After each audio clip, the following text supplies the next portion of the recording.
అదరగొట్టే కారం రంగు రుచి ఆచి కారం పొడి.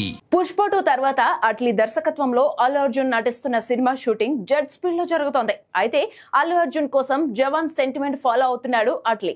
జవాన్ లో షారూఖ్ ను రకరకాల గెటప్స్ లో చూపించినట్టు బన్నీని కూడా డిఫరెంట్ షేడ్స్ లో చూపిస్తాడట. దీంతో బన్నీని ఎలా ఎన్ని రకాలుగా చూపించబోతున్నారన్న ఆసక్తి అల్లు ఫ్యాన్స్ లో మొదలైంది. అయితే ఈ సినిమాలో బన్నీ 4 డిఫరెంట్ రోల్స్ లో కనిపించనున్నాడనే టాక్ ఒకటి బయటకు వచ్చింది. ప్రస్తుతం ఈ వార్త సోషల్ మీడియాలో హల్చల్ చేస్తోంది. ఈ వార్తలో నిజమెంత అన్న విషయమై ఆరా తీయగా ఈ సినిమాలో హీరోది డ్యూయల్ రోల్ మాత్రమేనని తెలిసింది. 2 డిఫరెంట్ గెటప్స్ లో కనిపిస్తాడని, ముందు ఒక గెటప్ కు సంబంధించిన సీన్స్ తీస్తున్నారని సమాచారం. పుష్ప 2 కోసం 5 ఏళ్ల పాటు గుబురు గడ్డంతో కనిపించిన బన్నీ అట్లీ కోసం స్టైలిష్ లుక్ లోకి వచ్చేశాడు. పునర్జన్మ కాన్సెప్ట్ తో సైన్స్ ఫిక్షన్ మూవీ కథను అట్లీ రెడీ చేశాడట.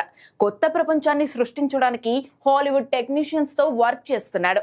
భారీ విఎఫ్ఎక్స్ వర్క్ తో రూపొందుతున్న ఈ సినిమాను దాదాపు 800 కోట్ల బడ్జెట్ తో సన్ పిక్చర్స్ నిర్మిస్తోంది.